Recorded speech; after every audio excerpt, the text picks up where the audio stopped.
मंडळी नमस्कार, मी चंद्रकांत जोशी। मागील व्हिडिओमध्ये मी मंगळ दोषाबद्दल विचार मांडले होते। आज एक नाडीबद्दल तसेच सगोत्राबद्दल माहिती सांगणार आहे। हल्ली काय होतंय की आलेल्या माहितीमधून नाडी एक आहे हे पाहिलं रे पाहिलं की पत्रिका जमत नाही म्हणून सरळ विवाह टाळला जातो। काही लोक तर त्या खाली टिपच लिहितात, एक नाडी आणि एक गोत्र असेल तर विचार केला जाणार नाही। पण यात अधिकचा विचार करणं सुद्धा गरजेचं आहे आणि म्हणूनच मी हा व्हिडिओ केलेला आहे। विवाहासाठीचे गुणमेलन हे नक्षत्रावर आधारित आहे आणि ते फार प्राचीन काळापासून आपल्याकडे चालत आलेलं आहे।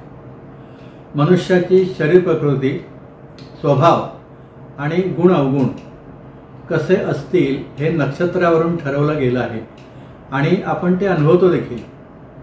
म्हणून हे सर्व पैलू लक्षात घेऊन उत्तम संततीसाठी, कृपया लक्षात घ्या, उत्तम संततीसाठी एखाद्या वराला कोणती वधू योग्य ठरेल याचा विचार केला जातो आणि त्यातून गुणमेलन हा विचार पुढे आलेला आहे। गुणमेलनात 8 कूटांचा विचार केला जातो आणि प्रत्येक कूटाला काही गुण ठरवून दिलेले आहेत।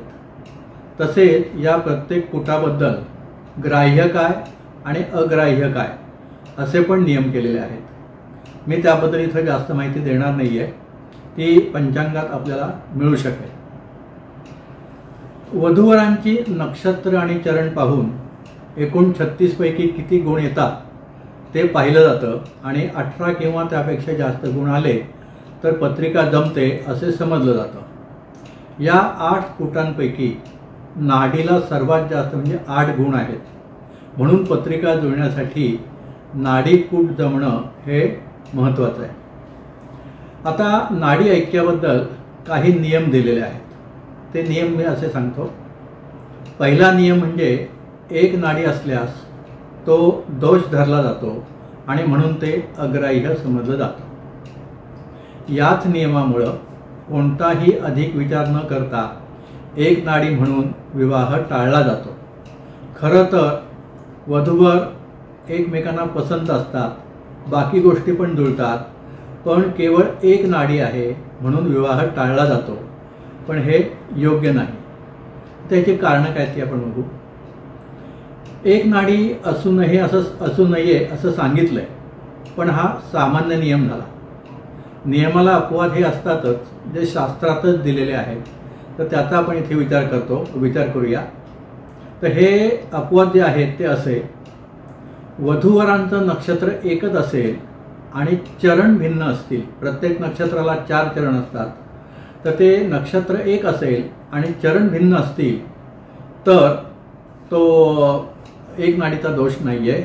उदाहरणार्थ अश्विनी नक्षत्र आहे, एकाचं वधूचं चरण 1 आहे, वराचं चरण 2 आहे, तर ते चालणार। दोघांचं नक्षत्र एक आहे पण रास भिन्न आहे।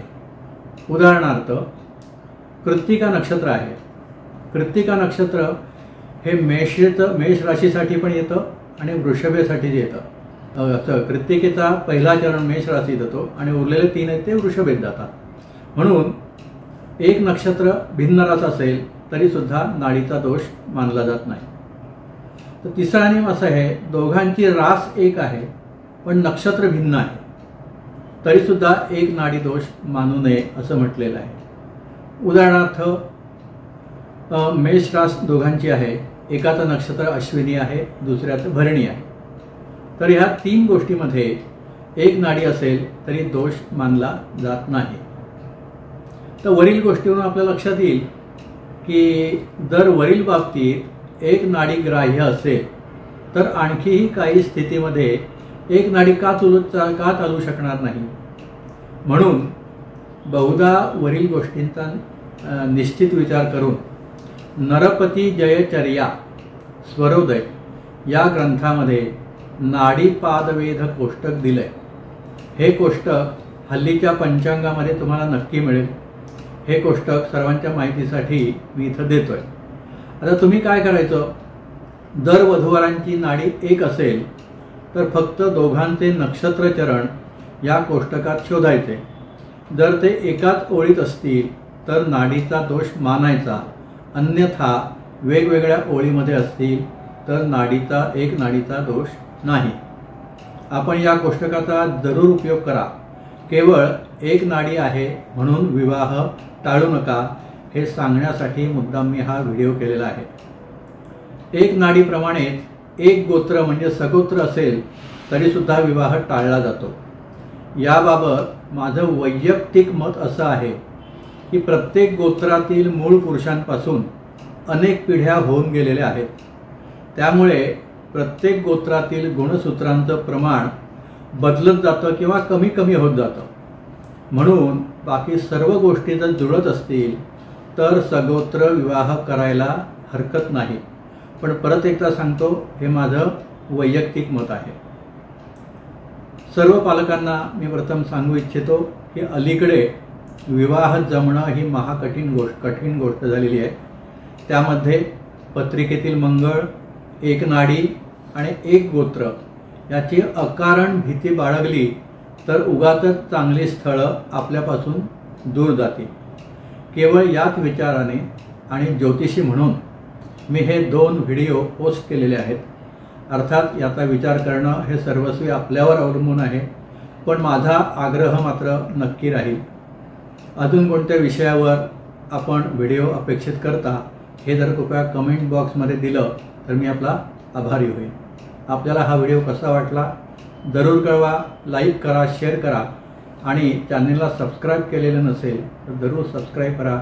धन्यवाद, नमस्कार।